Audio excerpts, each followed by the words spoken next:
Class 12th की reality बताऊं, बहुत सारे बच्चे इस भरोसे बैठे हैं कि अभी तो बहुत टाइम है, पढ़ लेंगे बाद में, और वो बाद के चक्कर में तुम्हारे हाफ ईयरली प्री बोर्ड ऐसे ही निकल जाएंगे। फिर लास्ट टाइम पर तुम्हें लगेगा कि काश टाइम रहते हुए पढ़ लेता तो मुझे इस टाइम पर इस तरह की प्रॉब्लम नहीं हो रही होती। और जब प्रिपरेशन ही सही नहीं होगी तो मार्क्स भी अच्छे नहीं आएंगे, मार्क्स अच्छे नहीं आएंगे तो पेरेंट्स खुश नहीं होंगे, और ना ही तुम्हें कोई अच्छा कॉलेज मिलने वाला है। तुमने इस वीडियो पर क्लिक किया है तो तुम्हारा माइंड सेट थोड़ा डिफरेंट है, बिकॉज तुम चाहते हो कि तुम जल्दी अपना सिलेबस कंप्लीट कर लो और अच्छा स्कोर करो अपने एग्जाम में। तो बस 6 महीने के लिए इस तरह से पढ़ लो, एकदम easy and crystal clear road map होने वाला है। तो क्या करना है, कैसे करना है, सब कुछ बताऊंगा एकदम अच्छे से, बने रहो मेरे साथ।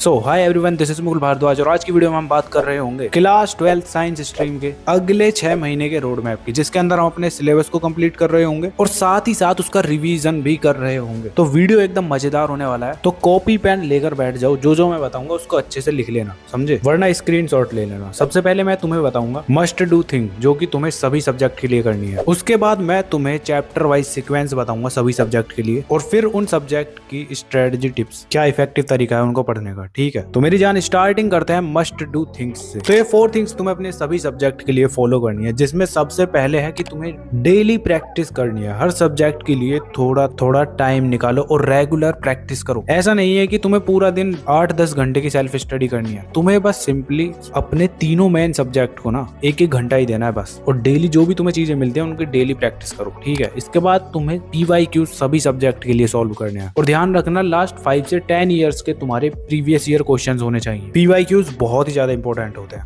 क्योंकि इससे तुम्हें अपनी प्रिपरेशन का पता चलता है। जैसे ही तुम्हारा कोई भी चैप्टर कंप्लीट होता है ना, तो उसके प्रीवियस ईयर क्वेश्चंस जरूर लगाओ, और उसके लिए एडुकार्ड की ये वाली बुक मंगा लो, ये तुम्हारी सबसे बेस्ट PYQ बुक्स हैं। ठीक है, इसके बाद थर्ड है मॉक टेस्ट। अब तुम्हारे स्कूल ट्यूशन में कोई भी टेस्ट होता है ना, तुम्हें उसको बिल्कुल भी स्किप नहीं करना है, हर हफ्ते एक टेस्ट दो। ठीक है, और साथ ही साथ फोर्थ है तुम्हारा रेगुलर रिवीजन। अब ये भी इंपॉर्टेंट है, क्योंकि तुम रिवीजन ही नहीं करोगे तो पुरानी चीजों को तुम भूलते रहोगे। तो रिवीजन कैसे करना है मैंने इस वाली वीडियो में बताया है अच्छे से, और यूट्यूब से पढ़ के भी तुम कैसे 95% लेकर आ सकते हो, ये भी इस वीडियो के अंदर है, तो जाके देख लेना बाद में। ठीक है, अब तुम्हारा ये 4 मस्ट डू थिंग्स थी जो तुम्हें अपने सभी सब्जेक्ट के लिए फॉलो करनी है। सब्जेक्ट वाइज क्या स्ट्रेटजी और टिप्स होने वाली हैं उनको अभी आगे डिटेल में डिस्कस करेंगे। उससे पहले सीक्वेंस देख लेते हैं कि तुम्हें कौन से मंथ में कौन कौन से चैप्टर करने हैं। तो स्टार्टिंग करते हैं अपनी फिजिक्स से। तो फिजिक्स के अंदर यार तुम्हारे टोटल 13 चैप्टर्स हैं, जिनको तुम कुछ इस तरह से करोगे। तो फर्स्ट मंथ के अंदर यार तुम 2 चैप्टर्स करोगे, जिसमें फर्स्ट चैप्टर तुम्हारा होने वाला है इलेक्ट्रोस्टैटिक का, इलेक्ट्रिक फील्ड एंड चार्ज वाला चैप्टर, और उसके साथ साथ सेकंड चैप्टर कर रहे होगे तुम कैपेसिटेंस वाला चैप्टर। ठीक है, इसके अंदर तुम्हें ये 2 चैप्टर करने हैं बस। अब 1 महीने में तुमसे 2 चैप्टर भी नहीं होंगे कंप्लीट, कोई भी इजीली कर लेगा आराम से। ठीक है, तो बहुत ही इजी है। इसके बाद ऐसे ही सेकंड मंथ के अंदर भी तुम्हें 2 चैप्टर करने हैं, जो कि है first chapter current electricity,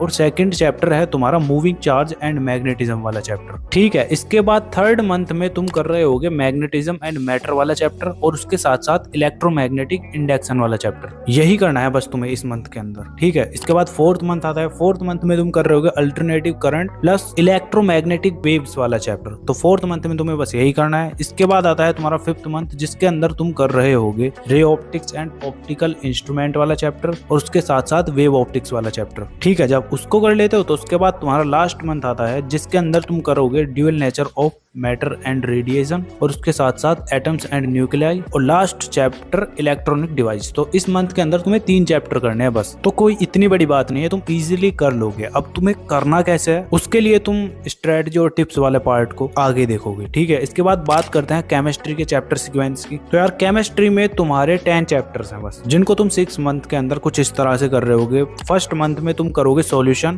plus electrochemistry वाला चैप्टर, ये 2 चैप्टर करने हैं तुम्हें बस फर्स्ट मंथ के अंदर। इसके बाद सेकंड मंथ में तुम कर रहे होगे chemical kinetics plus D and F block elements वाला चैप्टर। ठीक है, इसके बाद थर्ड मंथ में यार तुम कर रहे होगे कोऑर्डिनेट कंपाउंड्स वाला चैप्टर। तुम्हें बस यही चैप्टर करना है। अब तुम्हारे पास इस मंथ में बहुत सारा टाइम होगा, तो उसमें तुम क्या करोगे, इसमें तुम पूरा फिजिकल एंड इनऑर्गेनिक केमिस्ट्री का रिवीजन करोगे अच्छे से। ठीक है, इसके बाद फोर्थ मंथ स्टार्ट होता है, जिसमें तुम 2 ही चैप्टर करोगे। पहला चैप्टर तुम्हारा होने वाला है hello alkanes and hello arenes, और दूसरा चैप्टर होने वाला है तुम्हारा एल्कोहल, फिनोल एंड ईथर। ठीक है, तो ये 2 चैप्टर्स तुम्हें इस मंथ के अंदर करने हैं। अब इसके बाद आता है तुम्हारा 5th मंथ। 5th मंथ में भी तुम 2 ही चैप्टर करोगे, aldehyde, ketone and carboxylic acid, और उसके साथ साथ एमीन्स वाला चैप्टर। जब वो हो जाता है तो उसके बाद 6th मंथ आता है तुम्हारा। 6th मंथ में तुम्हें एक ही चैप्टर करना है जो कि है बायोमोलिक्यूल्स। जब ये चैप्टर कंप्लीट हो जाता है तो उसके बाद तुम पूरी केमिस्ट्री का अच्छे से रिवीजन करते रहोगे। ठीक है, क्या करना है कैसे करना है अभी आगे बताऊंगा। इसके बाद तुम्हारा नेक्स्ट सब्जेक्ट है मैथमेटिक्स। अगर तुम्हारे पास बायो है तो तुम इस पार्ट को स्किप कर सकते हो,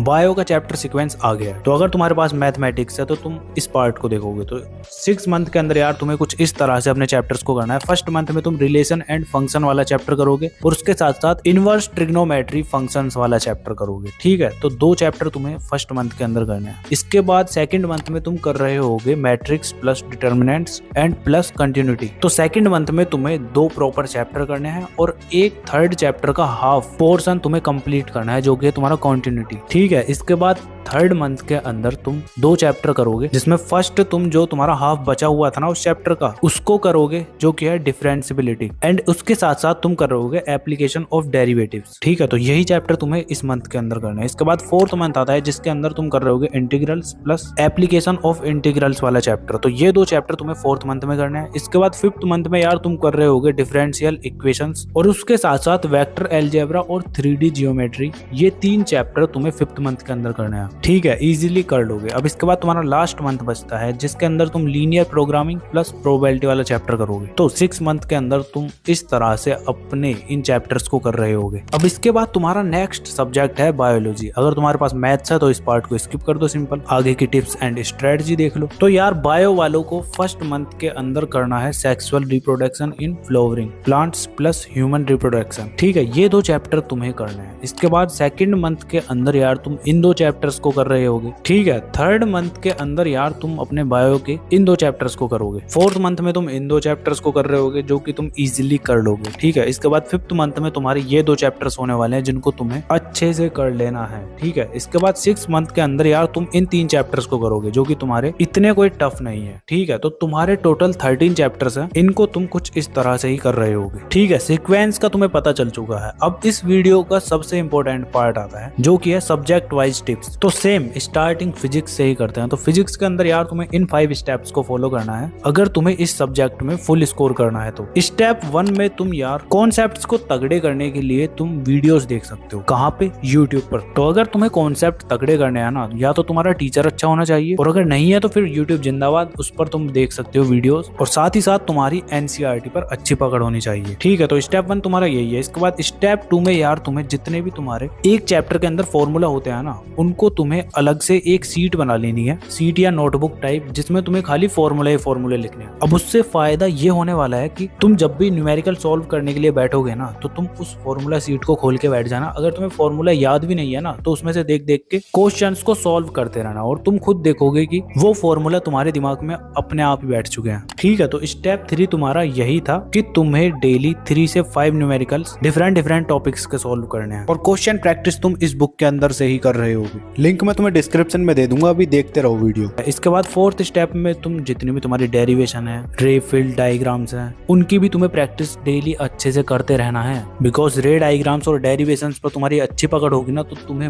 मार्क्स भी अच्छे मिलेंगे। ठीक है, इसके बाद 5th स्टेप में यार तुम सैंपल क्वेश्चन पेपर्स भी लगाओगे। वो कब लगाने हैं तुम्हें? जब तुम्हारा सिलेबस कंप्लीट हो जाएगा, यानी कि 6 मंथ के बाद, समझे? तो फिजिक्स के लिए तुम्हें ये 5 स्टेप्स फॉलो करने हैं। इसके बाद आता है केमिस्ट्री। तो केमिस्ट्री के अंदर भी यार तुम्हें 5 स्टेप्स ही कंप्लीट करने हैं, जिसकी हेल्प से तुम अपने एग्जाम में 100 आउट ऑफ 100 स्कोर करोगे। तो स्टेप 1 में यार तुम्हें लेक्चर के बाद अपनी NCERT को लाइन बाय लाइन पढ़ना है, स्पेशली इनऑर्गेनिक और ऑर्गेनिक पार्ट्स को। फिजिकल केमिस्ट्री के लिए मत पढ़ो, कोई दिक्कत नहीं है। ठीक है, इसके बाद स्टेप 2 में यार तुम्हें सभी के लिए शॉर्ट नोट्स बनाने हैं, जिसके अंदर तुम फॉर्मूला लिखोगे, रिएक्शंस लिखोगे और इंपॉर्टेंट पॉइंट लिखोगे। अब ये तुम्हारे रिवीजन के लिए बहुत ही ज्यादा हेल्पफुल होने वाले हैं। ठीक है, इसके बाद स्टेप 3 में यार तुम्हें फिजिकल केमिस्ट्री के लिए सेम न्यूमेरिकल्स की प्रैक्टिस करते रहना है डेली। 5 से 10 न्यूमेरिकल्स डेली सॉल्व करो। साथ ही साथ स्टेप 4 में यार तुम्हारी जो नेमिंग रिएक्शन होती है ना, उनके तुम्हें अच्छे से कन्वर्जन्स और मैकेनिज्म को अच्छे से याद कर लेना है, जो कि ऑर्गेनिक केमिस्ट्री में बहुत ही ज्यादा इंपॉर्टेंट है।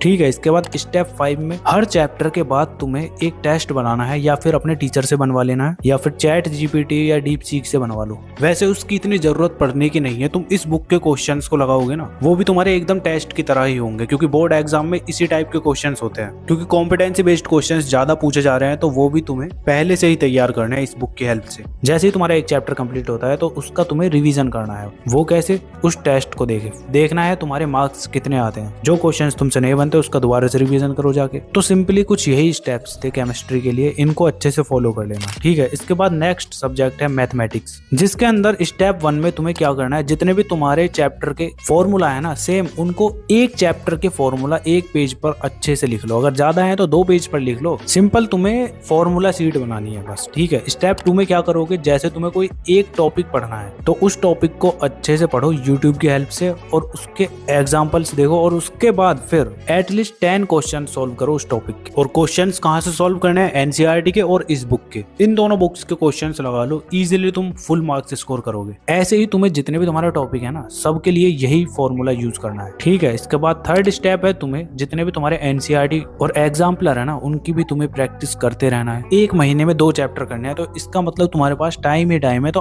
आराम से तुम्हें प्रैक्टिस करना है, ठीक है। इसके बाद स्टेप 4 में यार तुम हर 3 चैप्टर के कंप्लीट होने के बाद उन तीनों चैप्टर का एक मिक्स टेस्ट बनाओगे और उसको दोगे। और अगर तुम्हें नहीं समझ आता टेस्ट वेस्ट कैसे बनाने हैं तो तुम मुझे डीएम कर देना, मैं तुम्हें बता दूंगा कैसे बनाने, ठीक है। इसके बाद 5th स्टेप आता है तुम्हारा। 5th स्टेप में वही तुम्हारा सैंपल क्वेश्चन पेपर्स लगाने हैं, जो कि तुम सिलेबस कंप्लीट होने के बाद लगाओगे, यानी नवंबर के बाद। तो कुछ इस तरह से तुम अपने मैथमेटिक्स को इन 5 स्टेप्स के हेल्प से पढ़ रहे होगे। इसके बाद आता है तुम्हारा नेक्स्ट सब्जेक्ट बायोलॉजी। अब इसमें भी यार तुम्हारा फर्स्ट स्टेप होने वाला है, जिसमें तुम्हें एनसीईआरटी पर सबसे ज्यादा फोकस करना है, क्योंकि बायोलॉजी का तुम्हारा मेजॉरिटी पेपर एनसीईआरटी से ही आता है। तो एनसीईआरटी को अच्छे से पढ़ लेना है, ठीक है। इसके बाद स्टेप 2 तुम्हारा है कि तुम्हें क्विक रिवीजन के लिए समरी नोट पहले ही तैयार कर लेना है, या फिर फ्लो चार्ट भी बोल सकते हो। तो एग्जाम के लास्ट टाइम पर ये तुम्हारे लिए बहुत ही ज्यादा इफेक्टिव होंगे, तो पहले से ही रेडी कर लेना है, ठीक है। स्टेप 3 में यार तुम्हें डायग्राम बनाने की पहले से ही प्रैक्टिस कर लेनी है। कैसे तुम्हें डायग्राम बनाना है, कैसे उनकी लेबलिंग करनी है, उसके लिए तुम डेली एक डायग्राम ड्रॉ करो और देखोगे कि तुम क्या सही से कर पा रहे हो, ठीक है। इसी तरह से तुम्हें प्रैक्टिस करना है इसकी। अब इसके बाद तुम्हें 4th स्टेप में डिफरेंट टाइप के क्वेश्चन सॉल्व करने हैं, जैसे MCQ based, assertion reason based वाले क्वेश्चन, मतलब जो तुम्हारे बोर्ड एग्जाम का पैटर्न होता है ना उस टाइप के क्वेश्चंस की प्रैक्टिस तुम्हें पहले से ही करनी है। और वो क्वेश्चन तुम्हें ऑलरेडी मैंने बता दिया है, इस बुक के अंदर मिल रहे होंगे। ये कोई प्रमोशनल वीडियो नहीं है, सभी पीवाईक्यू बुक में मुझे यही बेस्ट लगी। तो ज्यादा टाइम वेस्ट मत करना, लिंक डिस्क्रिप्शन में है, जाके बाय कर लेना, ठीक है। इसके बाद तुम्हारा स्टेप 5 आता है, जो कि है रिवीजन का। जैसे जैसे तुम्हारे चैप्टर कंप्लीट होते रहे तो उसका तुम वीकली बेस्ड पर रिवीजन करते रहो, बस इतना ही करना है। बायोलॉजी में तुम इजीली 100 आउट ऑफ 100 स्कोर करोगे। तो सिंपली यार तुम्हारा ये था पूरे कंप्लीट 6 मंथ का रोड मैप। अब तुम्हें सारी चीजें दे दी गई हैं, अब तुम्हें ये बस एग्जीक्यूट करना है। और स्टार्टिंग तुम्हें एक कमेंट करके करनी है, आई एक्सेप्टेड दिस चैलेंज। ये कमेंट करो, मुझे भी तो पता चलना चाहिए कि वीडियो पर अभी तक कौन कौन था साथ में। बाकी कोई और प्रॉब्लम होती है तो मैं हूं ना। ये वीडियोस तुम अपनी स्क्रीन पर शो हो रही होंगी, इनको भी जाके देख लेना अगर टाइम है तो, वरना रहने देना। तो चलो फिर मिलता है नेक्स्ट वीडियो में, तब तक के लिए keep learning, keep studying and keep smiling.